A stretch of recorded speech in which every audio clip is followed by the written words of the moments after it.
Social মিডিয়াতে কয়েকদিন ধরে একটি নাম সবচেয়ে আলোচনা, ঢাকা বিশ্ববিদ্যালয়ের নির্বাচিত ভিপি সাদেক কাইমকে নিয়ে।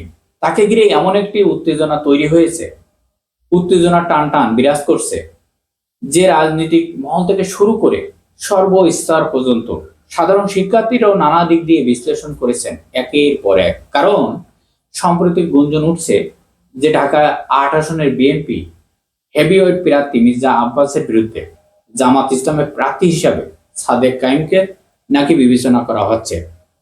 এটা কি শুধু গুঞ্জন নাকি সত্যি হতে যাচ্ছে, এটা নিয়ে চলছে নানা মতামত। তবে প্রশ্ন উঠছে, জামাতের নেতা এহসানুল মাহবুবও ইঙ্গিত দিয়েছেন যে ঢাকা ৮ আসনের জন্য তারা নতুন একজন শক্তিশালী হেভিওয়েট প্রার্থী ভাবছেন।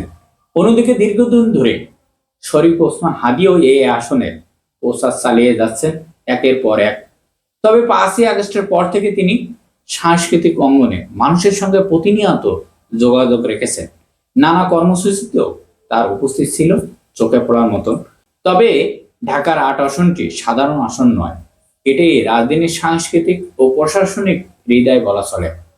শাহবাগ শিল্পকলা একাডেমি, চারুকলা institute, Nazrul institute, supreme court, Dhaka বিশ্ববিদ্যালয়ের সবচেয়ে বড় বড় অংশ এই আসনের ভিতরে রয়েছে। অর্থাৎ এখানে দখল বজায় রাখা মানে সাংস্কৃতিক স্পেস এবং তরুণ ভোটারদের ওপর প্রভাব ধরে রাখা। ওসমান হাদির প্রচারে সাংস্কৃতিক দিক থেকে আলোচনায় উঠে আসছে। তার মতে বাংলাদেশ সাংস্কৃতিক পরিচয় এখন দিনের পর দিন হারিয়ে যাচ্ছে। এমন জায়গায় নতুন করে তরুণদের চিন্তা জাগিয়ে তুলতে হবে। সুতরাং যারা বাংলাদেশপন্থী বা গণ আন্দোলনের ধারায় যারা সমর্থক, তাদের মধ্যে ওসমান হাদির একটি গ্রহণযোগ্যতা তৈরি হয়েছে। কিন্তু জামাতের কাছে এই আসনটি অত্যন্ত শক্তিশালী একটি আসন, একটি কৌশলগত আসন। কারণ বিএনপির প্রার্থী মির্জা আব্বাস খুব শক্তিশালী হেভিওয়েট প্রার্থী, তার প্রতিদ্বন্দ্বী। তাই জামাত এমন কাউকে মনোনয়ন দিতে চাচ্ছে যিনি তরুণ ভোটারদের পাশাপাশি সাংগঠনিকভাবে শক্ত অবস্থান তৈরি করতে পারবেন। আর সেই জায়গাতে সাদেক কায়েমের নাম উঠে আসছে।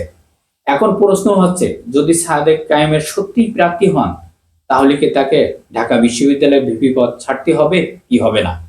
তবে এখানে বিশ্লেষকদের ব্যাখ্যা দেখা যাচ্ছে, বর্তমান আইনের কাঠামো অনুযায়ী ভিপি পদ থেকে বাধ্যতামূলক পদত্যাগ না করেও তিনি নির্বাচনে অংশগ্রহণ করতে পারবেন। ভিপি হিসাবে তার মেয়াদ যেহেতু সীমিত সময়, তাই সংসদ সদস্য নির্বাচিত হলে কিছু সময় একসঙ্গে দায়িত্ব পালন করা আইনগতভাবে জটিলতা তৈরি করবে না। এ বিষয় নিয়ে আরো বিস্তারিত ব্যাখ্যা সামনে আসতে পারে। সর্বোপরি ঢাকা ৮ আসনকে ঘিরে নতুন রাজনৈতিক সমীকরণ তৈরি হচ্ছে। জামাত, বিএনপি, তরুণদের ভোট ব্যাংক, সাংস্কৃতিক অঙ্গনে সব মিলিয়ে আসনটি যে হাই ভোল্টেজের এলাকার ধারণ করছে, এখানে দেখার বিষয় সামনে আরো কি চমক আছে।